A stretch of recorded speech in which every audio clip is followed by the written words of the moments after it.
साथियों, देशवासियों का ये भरोसा सिर्फ कोई इंटेलेक्चुअल डिबेट नहीं है।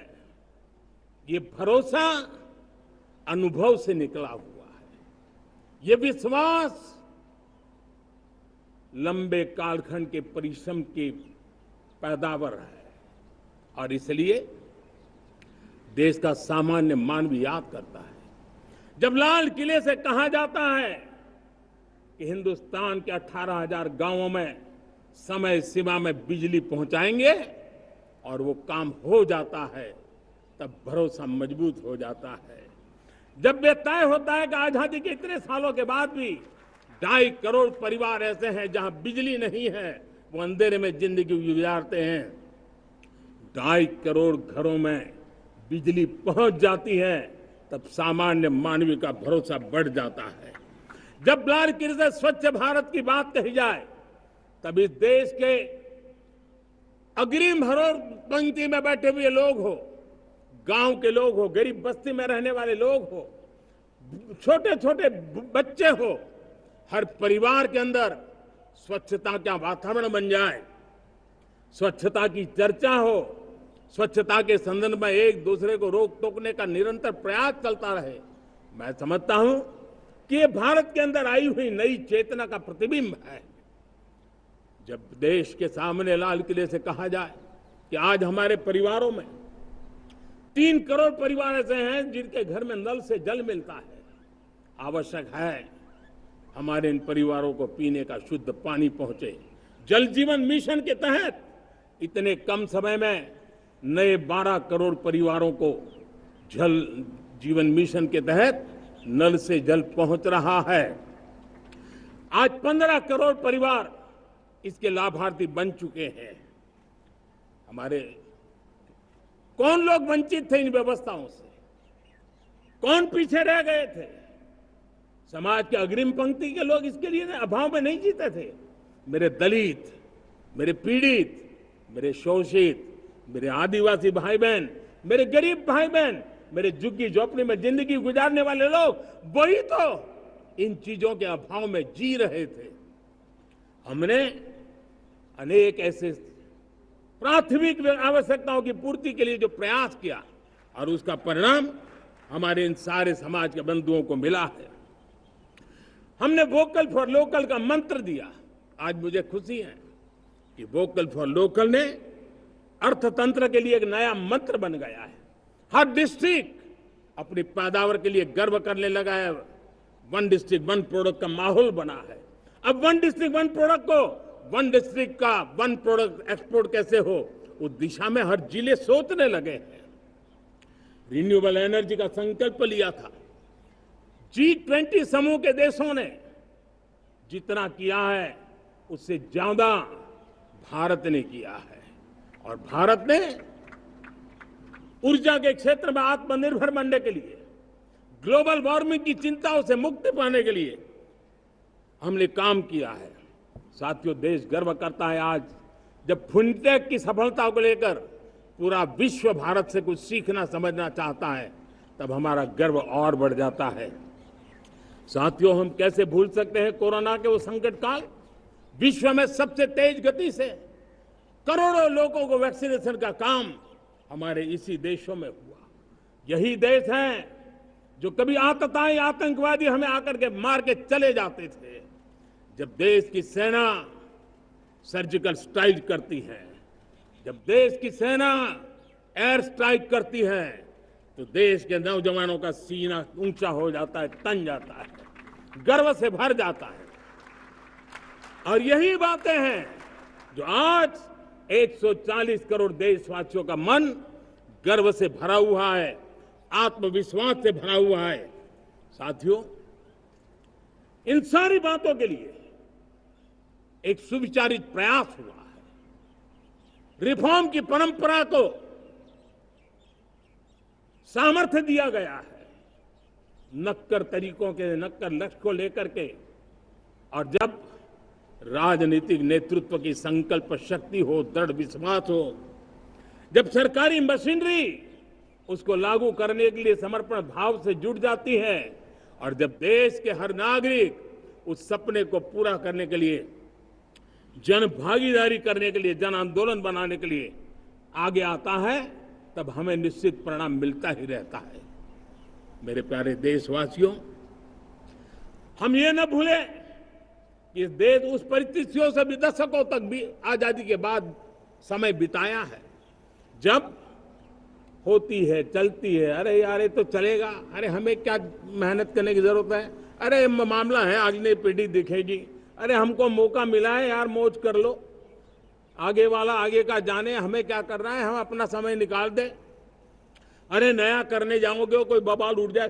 पता नहीं क्यों देश में स्टेटस को का माहौल बन गया था, जो है उसी से गुजारा कर लो, यही का माहौल बन गया था।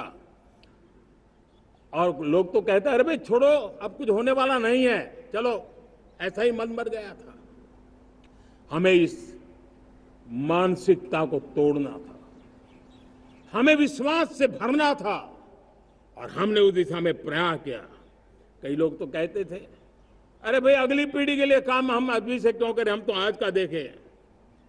लेकिन देश का सामान्य नागरिक ये नहीं चाहता, वो बदलाव के इंतजार में था, वो बदलाव चाहता था, उसकी ललक थी, लेकिन उसके सपनों को किसी ने तवज्जो नहीं दी, उसकी आशा आकांक्षाओं को, अपेक्षाओं को तवज्जो नहीं दी गई, और उसके कारण वो मुसीबतों को झेलते हुए गुजारा करता रहा, वो रिफॉर्म्स का इंतजार करता रहा। हमें जिम्मेदारी दी गई और हमने बड़े रिफॉर्म्स जमीन पर उतारे। गरीब हो, मिडिल क्लास हो, हमारे वंचित लोग हो, हमारी बढ़ती जाती शहरी आबादी हो, हमारे नौजवानों के सपने हो, संकल्प हो, आकांक्षाएं हो, उनके जीवन में बदलाव लाने के लिए रिफॉर्म का मार्ग हमने चुना। और मैं देशवासियों को विश्वास दिलाना चाहता हूं, रिफॉर्म के प्रति हमारी जो प्रतिबद्धता है वो पिंक पेपर के एडिटोरियल के लिए सीमित नहीं है। हमारे रिफॉर्म्स की ये प्रतिबद्धता है, वो 4 दिन की वाहवाही के लिए नहीं है। हमारी रिफॉर्म्स की प्रक्रिया किसी मजबूरी में नहीं है, देश को मजबूती देने के इरादे से है। जब रिफॉर्म की बात आती है, एक लंबा परिवेश है, अगर मैं उसकी चर्चा में चला जाऊंगा तो शायद घंटों निकल जाएंगे, लेकिन मैं एक छोटा सा उदाहरण देना चाहता हूं। बैंकिंग क्षेत्र में जो रिफॉर्म हुआ, आप सोचिए बैंकिंग क्षेत्र का क्या हाल था, न विकास होता था, न विस्तार होता था, न विश्वास बढ़ता था। इतना ही नहीं, जिस प्रकार की कारनामे चले उसके कारण हमारे बैंक संकटों से गुजर रहे थे। हमने बैंकिंग सेक्टर को मजबूत बनाने के लिए अनेकविध रिफॉर्म्स किए, और आज उसका कारण हमारी बैंक विश्व में जो इन्हीं गुनी मजबूत बैंक के हैं, उसमें भारतीय बैंकों ने अपना स्थान बनाया है। और जब बैंक मजबूत होती है ना, तब फॉर्मल इकोनॉमी की ताकत भी बढ़ती है। जब बैंक की व्यवस्था बन जाती है, जब सामान्य खास करके मध्यम वर्ग के परिवार की जो रिक्वायरमेंट होती है, उसको पूरा करने की सबसे बड़ी ताकत बैंकिंग सेक्टर में होती है। अगर उसको होम लोन चाहिए, उसको व्हीकल का लोन चाहिए, मेरे किसान को ट्रैक्टर के लिए लोन चाहिए, मेरे नौजवानों को स्टार्टअप के लिए लोन चाहिए, मेरे नौजवानों को कभी पढ़ने के लिए, एजुकेशन के लिए लोन चाहिए, किसी को विदेश जाने के लिए लोन चाहिए, ये सारी बातें उसे संभव होती है। मुझे तो खुशी है कि मेरे पशुपालक भी, मेरे मछली पालन करने वाले भाई बहन भी आज बैंकों से लाभ ले रहे हैं। मुझे खुशी है मेरे रेहड़ी पटरी वाले लाखों भाई बहन आज बैंक से साथ जुड़ करके अपनी नई ऊंचाइयों को प्राप्त कर रहे हैं और विकास की दिशा में वो भागीदार बन रहे हैं। हमारे एमएसएमई, हमारे लघु उद्योग के लिए तो बैंक एक सबसे बड़ी सहायक होती है। उसको रोजमर्रा पैसों की जरूरत होती है अपने नित्य मर्जी पर प्रगति के लिए, और उस काम को हमारी मजबूत बैंकों के कारण संभव हुआ है। साथियों, दुर्भाग्य से हमारे देश में आजादी तो मिली, लेकिन लोगों को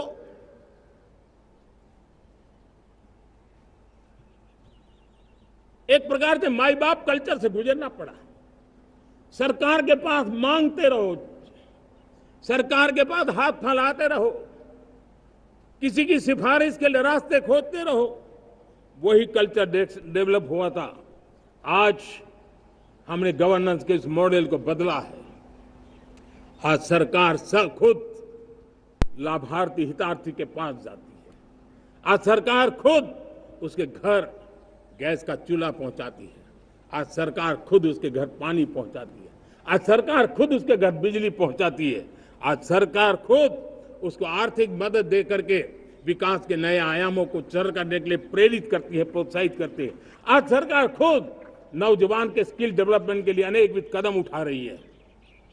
साथियों, बड़े रिफॉर्म्स के लिए हमारी सरकार बहुत ही प्रतिबद्ध है और हम इसी के द्वारा देश में प्रगति की राह को चुनना चाहते हैं। साथियों, देश में नई व्यवस्थाएं बन रही है। देश को आगे ले जाने के लिए अनेकविध नीतियों को, अनेकविध पॉलिसीज को निरंतर बनाया जाए और नए सिस्टम पर देश का भरोसा भी बढ़ता रहता है, निरंतर बढ़ता रहता है। आज जो 20-25 साल का नौजवान है, जो 10 साल पहले जब 12-15 साल की उम्र का नौजवान था, उसने अपनी आंखों के सामने ये बदलाव देखा है। 10 साल के भीतर भीतर उसके सपनों को आकार मिला है, धार मिली है और उसके आत्मविश्वास में एक नई चेतना जगी है और वही देश का एक नया सामर्थ्य के रूप में उभरना है। आज विश्व भर में भारत की साख बढ़ी है, भारत के प्रति देखने का नजरिया बदला है। आज विश्व में युवाओं के लिए संभावनाओं के द्वार खुले हैं, रोजगार के अनगिनत नए अवसर जो शायद आजादी के इतने सालों के बाद भी नहीं आए थे, वो आज उनके दरवाजे पर दस्तक दे रहे हैं।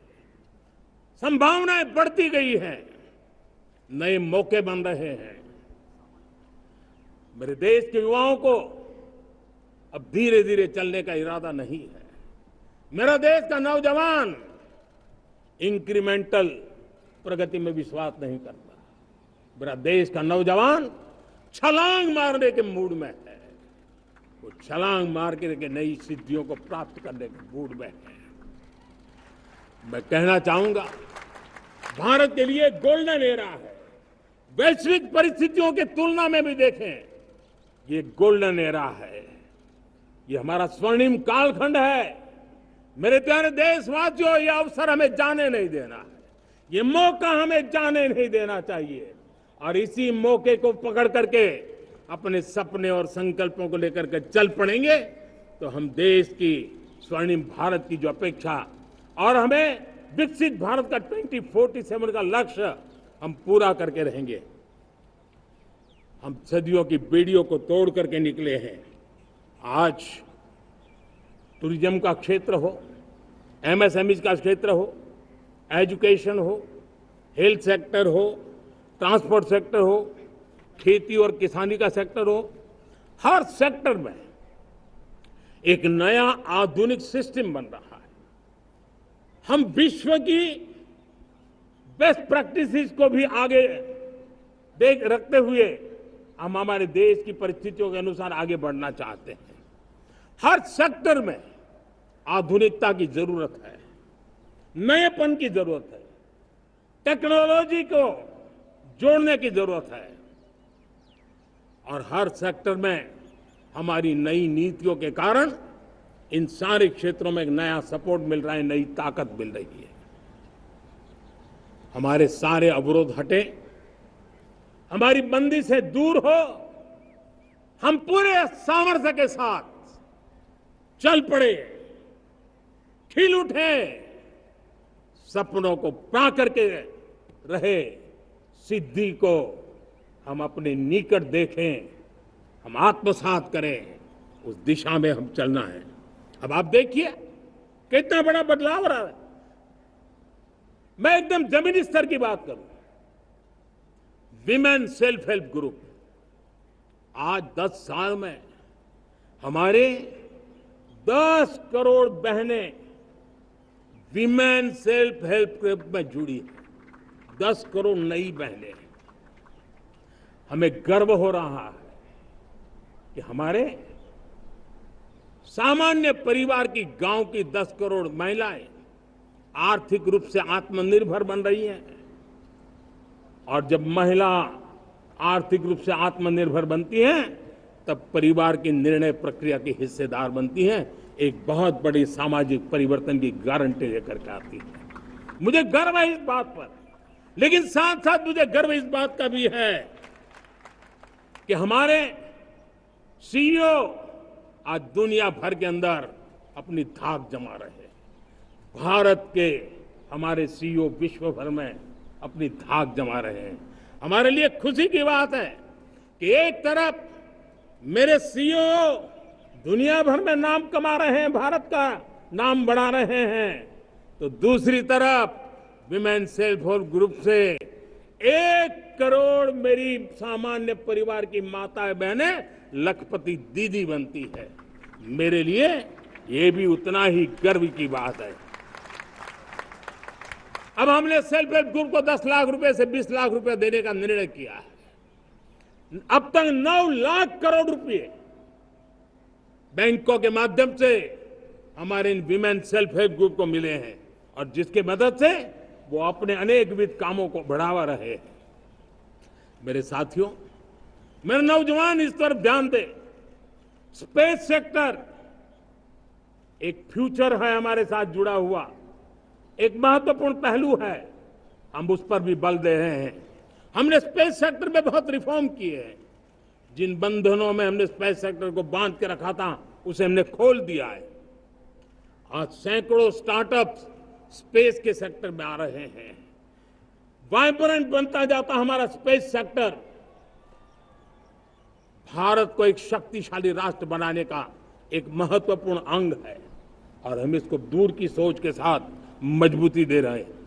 आज private satellite, private rocket launch हो रहे हैं। ये गर्व की बात है। आज मैं कह सकता हूं, जब नीति सही होती है, नियत सही होती है और पूर्ण समर्पण से राष्ट्र का कल्याण यही मंत्र होता है, तो निश्चित परिणाम हम प्राप्त करके रहते हैं। मेरे प्यारे देशवासियों, आज देश में नए अवसर बने, तब मैं कह सकता हूं 2 चीजें और हुई जिसने विकास को एक गति दी है, विकास को एक नई छलांग दी है। और ये है, पहला है आधुनिक इंफ्रास्ट्रक्चर का निर्माण। हमने इंफ्रास्ट्रक्चर को आधुनिक बनाने की दिशा में बहुत बड़े कदम उठाए हैं। और दूसरी तरफ सामान्य मानवीय के जीवन में जो बाधाएं हैं, ईज ऑफ लिविंग का हमारा जो सपना है, उस पर भी हमने उतना ही बल दिया है। पिछले 1 दशक में अभूतपूर्व इंफ्रास्ट्रक्चर का विकास हुआ है। रेल हो, रोड हो, एयरपोर्ट हो, पोर्ट हो, ब्रॉडबैंड कनेक्टिविटी हो, गांव-गांव नए स्कूल बनाने की बात हो, जंगलों में स्कूल बनाने की बात हो, दूर सुदूर इलाकों में अस्पताल बनाने की बात हो, आरोग्य मंदिर बनाने की बात हो, मेडिकल कॉलेजों का काम हो, आयुष्मान आरोग्य मंदिरों का निर्माण चलता हो, 60,000 से ज्यादा अमृत सरोवर बने हो, 2 लाख पंचायतों तक ऑप्टिकल फाइबर नेटवर्क पहुंचा हो, नहरों का एक बहुत बड़ा जाल बिछाया जा रहा हो, 4 करोड़ पक्के घर बनना, गरीबों को एक नया आश्रय मिलना, 3 करोड़ नए घर बनाने के संकल्प के साथ आगे बढ़ने की हमारी कोशिश हो। हमारा पूर्वी भारत, नॉर्थ ईस्ट, उसका इलाका आज इंफ्रास्ट्रक्चर के लिए जाने जाना लगा है। और हमने ये जो कायाकल्प किया है, उसका सबसे बड़ा लाभ समाज के उन वर्गों तक हम पहुंचे हैं जो ग्रामीण सड़कें वहां बनी है, जिनकी तरफ कोई देखता नहीं था, जिस इलाकों को नहीं देखता था, जिन गांवों को नहीं देखता था।